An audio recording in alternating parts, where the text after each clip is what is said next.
కల్కి 2898 ఏడి తప్పుడు వార్తలను సృష్టించడమే కొందరి జీవన విధానం. రేటింగుల కోసం వాస్తవాలను మరుగుపరచడమే వీరి వృత్తి. ప్రభాస్ కల్కి 2898 ఏడి సినిమా తాజాగా వీరి బారిన పడింది.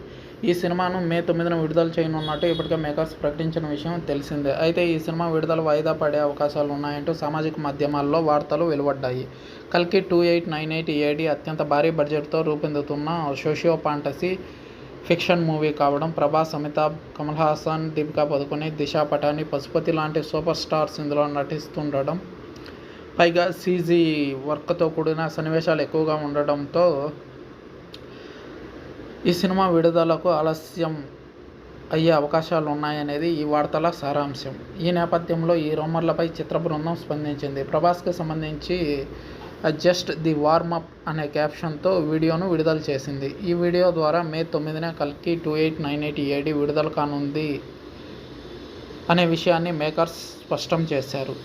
ఇక ఈ చిత్రాన్ని వైజయంతి మూవీస్ బ్యానర్పై ప్రతిష్టాత్మకంగా నిర్మిస్తున్న విషయం విదితమే.